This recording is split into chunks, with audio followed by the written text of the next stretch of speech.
मां अनीसा वलीउल्लाह सिद्दीकी, सियासी समाजी कारकुन। तव्हां सभिनी खे इहो ॿुधाइणु चाहियां थी त हिकिड़ी औरत जे लाइ ज़िंदगी जो हर ॾींहुं चैलेंज सां भरपूर हूंदो आहे।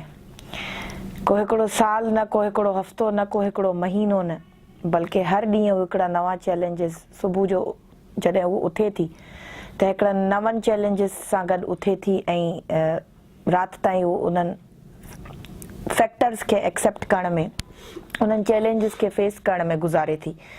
पोइ उहे चैलेंजिस तव्हांजे घर जा हुजनि, तव्हांजे सियासी, समाजी, इक़्तिसादी या अवामी हुजनि, सभिनी खे मुंहुं ॾियणो पए थो।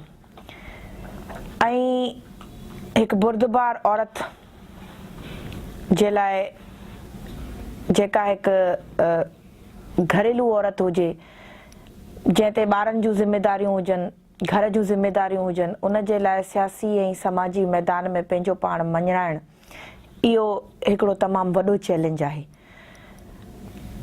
असां जंहिं सोसाइटी में सर्वाइव कयूं था, उन में आऊं सम्झां थी त हिकिड़ी घरेलू औरत जंहिंजे मथां ॿारनि जूं ज़िमेदारियूं आहिनि, घर वारनि जूं ज़िमेदारियूं आहिनि, उहा सियासत ऐं समाजी कम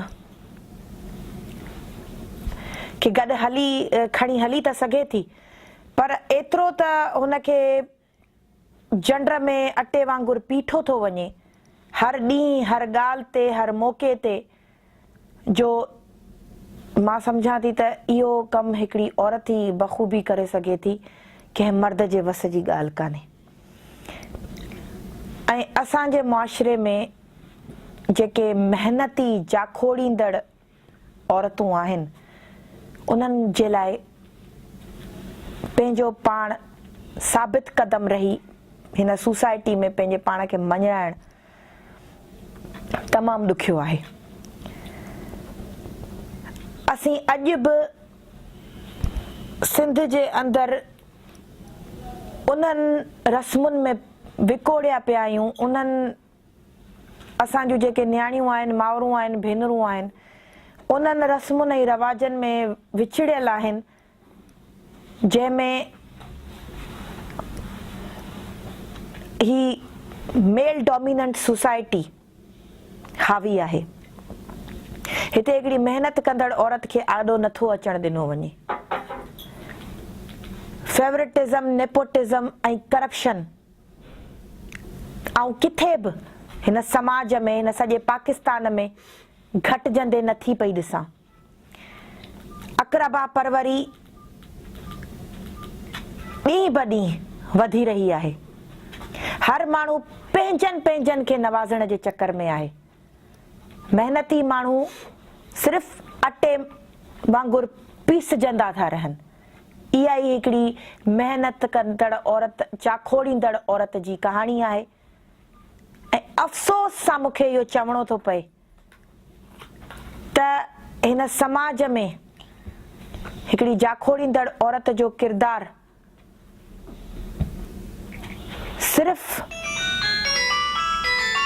सिर्फ़ हिन मेल डोमिनेंट सोसाइटी जे करे, अक़रबा परवरी जे करे ऐं ख़ुदि पसंदी जे करे, इंतिहा पसंदी जे करे बुरी तरीक़े सां लताड़ियो पियो वञे। ऐं नौजवान नस्ल खे इहो मैसेज ज़रूरु ॾींदसि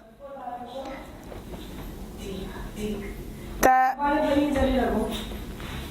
खुद ही को कर बुलंद इतना के हर तकदीर से पहले खुदा बंदे से खुद पूछे बता तेरी रज़ा क्या है।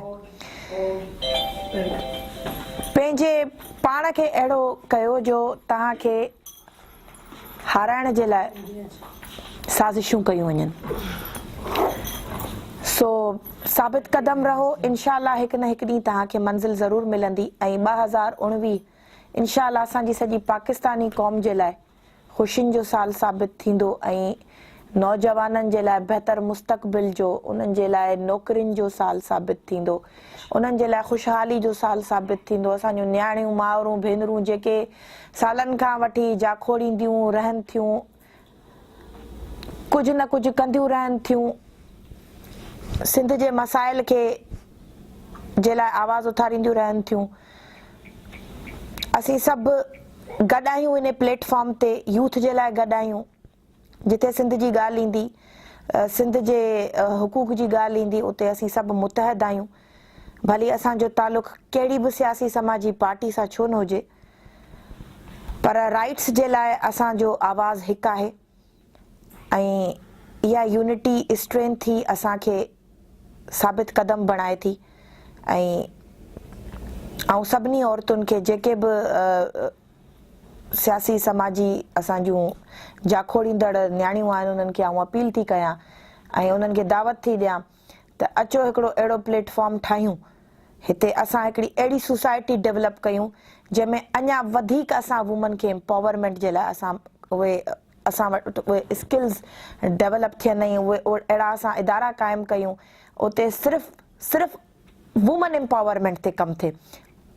ऐं इंशाअल्लाह उहो ॾींहुं दूर कोन्हे जो अॼुकल्ह जी जेका औरत आहे उहा तमामु घणी उन में साभिया अची चुकी आहे, उहा एतिरी वेल अवेयर थी चुकी आहे जो पंहिंजो बुरो ई भलो सम्झी सघे थी।